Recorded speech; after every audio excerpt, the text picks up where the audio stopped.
अल्लाहुम्मा सल्ली अला सय्यिदना मुहम्मदिन व अला आलि सय्यिदना मुहम्मदिन मिआदती कुल्लि ज़िक्रि अल्फ़ अल्फ़ मर्रा। मेरे नबी अकरम सल्लल्लाहु अलैहि वसल्लम पे अरबो दुरूद व सलाम, मुस्तफ़ा जान रहमत पे अरबो दुरूद व सलाम। जो है बीर रूहा और बीर शिफ़ा, जब उस सफ़र पे आप जाते हैं तो वहाँ पे आपको रोगन बिलसान बहुत ज़्यादा रोगन बिलसान भी मिलेगा, और ये जो पौधा बिलसान है ये भी, और वहाँ से लकड़ियाँ आपको मिल जाएंगी। वहाँ से आप ला के तो आप इसको घर में इस्तेमाल करें तो अल्लाह की रहमत के मज़े लूटें जी। अस्सलामु अलैकुम वरहमतुल्लाहि वबरकातुहू। अल्लाहुम्मा सल्ली अला सय्यिदना मुहम्मदिन व अला आलि सय्यिदना मुहम्मदिन सहाबे सय्यिदना मुहम्मदिन मेरे नबी अकरम सल्लल्लाहु अलैहि वसल्लम पे अरबो दुरूद व सलाम, जिन्होंने हमारे लिए खैर ही खैर, बरकतें ही बरकतें छोड़ी। ये वो हुआ है बीर शिफ़ा कहते हैं इसको। इसमें आप नबी अकरम सल्लल्लाहु अलैहि वसल्लम ने अपना लुआब दहन इसमें डाला है, और इसमें शिफा ही शिफा है। और ये इसका राउंड देखें, पहाड़ है चारों तरफ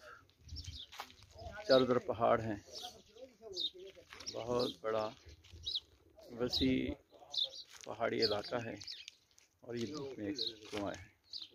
और अभी हमने यहाँ से ये कैन भरा है और वज़ू किया है, ताज़ा दम किया अपने आप को, और मैंने तो गीला ही कर लिया है, देख रहे होंगे आप।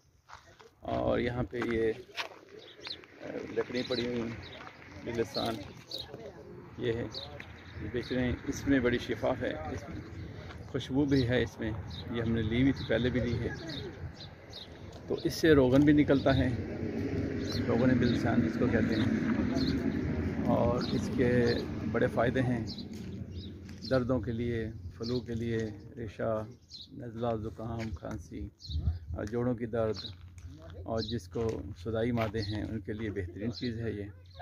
जिनकी तबीयत सर्द है उनके लिए अच्छी चीज़ है, वो इसका कहवा बना के पी सकते हैं, इसको वैसे भी इस्तेमाल कर सकते हैं, इसको खा भी सकते हैं, इसको पी भी सकते हैं, इसका रोगन भी निकाल सकते हैं। जैसे भी क़ुव्वत बा के लिए बेहतरीन चीज़ है ये।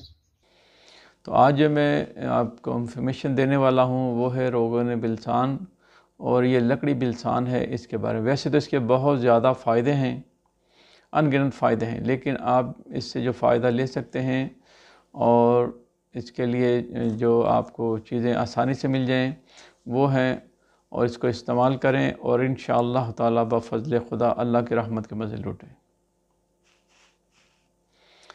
तो रोगन बिलसान के लिए आप जो ये लकड़ी है, आप इतनी बड़ी लकड़ी मिसवाक की तरह आप इसको बना लें। पहले तो आप इसकी मिसवाक करें तो इंशाअल्लाह इससे फ़ायदा बहुत हासिल होगा। क़ुव्वत बा के लिए बेहतरीन चीज़ है। इसका आप कहवा भी बना के पी सकते हैं। इसकी मिसवाक करें आप, और इसकी लकड़ी चबाएंगे तो इंशाअल्लाह उससे भी आपको फ़ायदा हासिल होगा। तो इसके और भी अनगिनत फ़ायदे हैं, पट्ठों के लिए बेहतरीन चीज़ है।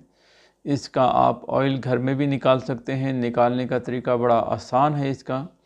आप इस लकड़ी के छोटे छोटे टुकड़े कर लें और इसको पानी में डाल दें, और इसको खूब जोश दें। जब लकड़ी नरम हो जाए तो इसकी लकड़ी गरम गरम पानी में से बाहर निकाल लें, और इसको पानी को थोड़ा ठंडा होने दें। जैसे पानी ठंडा होगा तो इसके सारा जो रोगन है वो ऊपर आ जाएगा। तो ऊपर आप किसी भी तरीके से हाथ की मदद से भी, जैसे हम कोई चीज़ गिरी होती है हाथ से सक करके तो उठा लेते हैं, इसी तरह आप पानी के ऊपर हाथ लगा लगा के दूसरे बर्तन के ऊपर लगाते जाएंगे तो वो सारा रोगन बाहर निकल आएगा। सबसे बेहतरीन चीज़ ये है कि आपको एक नंबर रोगन जो है वो बिलसान वो आपको हासिल हो जाएगा। तो लोग समझते हैं कि इसका रोगन निकालना बड़ा मुश्किल है, ये बिल्कुल आसान और बेहतरीन तरीका है। तो उसके बाद आप वो जो पानी है, बचा हुआ पानी, उसको आप महफूज कर लें, उसमें आप शुगर मिला लें। अगर वो पानी आपके पास 3 पाव है तो आप इसमें 1.5 किलो शुगर डाल के तो इसको शरबत तैयार कर लें। इसको अच्छी तरह पहले पका लें। जब आपकी जो शुगर है बीच में मेल्ट हो जाए, थोड़ा सा लीमू का रस डाल दें उसमें, या आप लीमू का सद डाल दें। तो उसके बाद इसको अच्छी तरह पकाएं। जब देखें तार बनना शुरू हो गई, ऐसे लेस दार आना शुरू हो गया, उसके बाद आप इसको उतार लें। उतारने के बाद आप इसको फ्रीज़ कर लें। आप जब चाहें ये 10 ग्राम से 20 ग्राम आप इसको शरबत को इस्तेमाल कर सकते हैं दिन में 2 या 3 बार। ये पट्ठों के लिए ताकतमंद है, ये क़ुव्वत बाह के लिए बेहतरीन चीज़ है, इसको इस्तेमाल करें। इसके साथ आप और भी बहुत सी चीज़ें जैसे सफ़ूफ़ मुग़ल्लज़ हैं वो आप इस्तेमाल करें तो इंशाअल्लाह मज़ीद खैर व बरकत होगी। तो दुआओं में याद रखिएगा। अल्लाह ताला आपका और मेरा हामी नासिर हो। अल्लाह ताला बड़ी रहमत और बड़े फ़ज़ल से नवाज़े, इसका फ़ायदा उठाएँ और बनाएँ और अल्लाह की रहमत के मज़े लूटें। अस्सलामु अलैकुम व रहमतुल्लाहि व बरकातुहू।